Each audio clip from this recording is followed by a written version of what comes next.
not a game, it's a rich thing.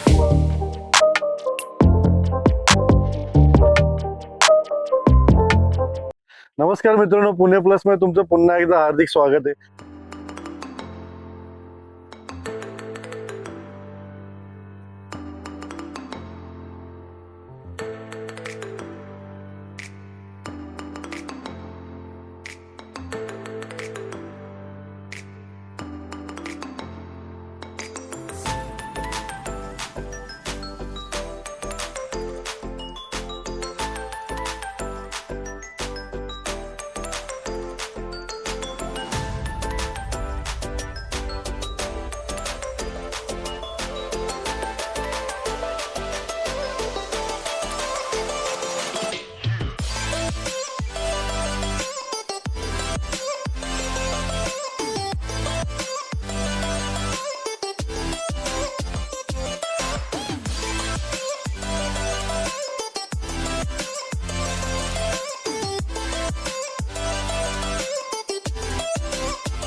मित्रांनो, तुम्ही जर काय मला विचाराल की कोकणामध्ये मी एवढं काम करतो किंवा फिरतो तर सर्वात आवडता प्रोजेक्ट कुठला, तर मित्रांनो एवढे प्रोजेक्ट आपण करतो, प्रत्येक प्रोजेक्ट हा आवडीचा असतो.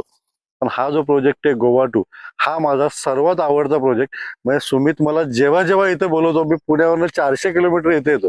मित्रांनो, आवडायचं कारण म्हणजे हा प्रोजेक्टच मुळात एवढा सुंदर आहे. मित्रांनो, तुम्ही जर काही इथे इन्व्हेस्टमेंट करणार असाल और करायची असेल, ताबडतोब हा व्हिडिओ बघा, शेवटपर्यंत बघा, कारण इतका सुंदर प्रोजेक्ट आहे. ह्याचा व्हिडिओ आपण चॅनलवरती ऑलरेडी 2दा टाकलेला आहे. जवळजवळ फक्त 100 प्लॉट प्रोजेक्ट मध्ये शिल्लक आहेत. गोव्यापासून जवळ आहे. व्हिडिओ शेवटपर्यंत बघा, प्रोजेक्टच्या पूर्ण डिटेल्स देतो. प्रोजेक्ट पूर्ण रेडी झालेला आहे, थोडे प्लॉट शिल्लक आहेत आणि अतिशय सुंदर अप्रतिम प्रोजेक्ट मध्ये कोकणामध्ये इन्व्हेस्टमेंट करायची संधी घालू नका.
मागे जो बघताय तर ह्या कॅटेगरीमध्ये आपण ह्या प्रोजेक्टमध्ये बंगले देखील देतोय. म्हणजे ह्या प्रोजेक्टमध्ये आपण 5.5 गुंठ्याचा प्लॉट NA प्लॉट आहे. व तुम्हाला जर का अशा टाईपचे लक्झरी विलास किंवा बंगलो बांधून हवे असतील तर तसे बंगलो देखील आपण देतोय. टोटल 128 एकरचा प्रोजेक्ट आहे विथ ऑल अम्युनिटीज आहे.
मित्रांनो, प्रोजेक्टचं अजून एक वैशिष्ट्य म्हणजे तुम्ही माझ्या या उजव्या साईडला बघितलं तर हे तुम्हाला दाट जंगल जे दिसतंय ना, तर मित्रांनो इथेच ऍक्च्युली हा 4.5 ते 5 एकरचा एरिया आपण रिझर्व ठेवलाय फक्त बर्ड्स पार्कसाठी. मित्रांनो, पुण्या मुंबईमध्ये आपण बघतो की आपल्याला एक 5-6 प्रकारचे पक्षी माहिती असतात, पण मी जेव्हा इथे आलो कमीत कमी 100 ते 150 प्रकारचे, म्हणजे आयुष्यात आपण कधी बघितले नसतील अशा विविध रंगाचे पक्षी इथे अवेलेबल आहे. व त्यांच्यासाठी हा जो फॉरेस्ट एरिया आहे हा आपण खास रिझर्व ठेवलाय पक्षी अभयारण्य म्हणून, म्हणजे बर्ड्स पार्क तुम्ही म्हणू शकता. तर हा एक प्लस पॉइंट आहे. आणि बाकी सगळं तर माहितीच आहे तुम्हाला, एअरपोर्ट जवळ आहे, बीचेस जवळ आहे, गोवा हायवे जवळ आहे, कोस्टल हायवे जवळ आहे. प्लॉट बुक करा ताबडतोब. आणि व्हिजिट करायची असेल तर मित्रांनो 1 दिवस अगोदर फक्त मला कळवा, माझा माणूस तुम्हाला पिकअप करायला कणकवलीला.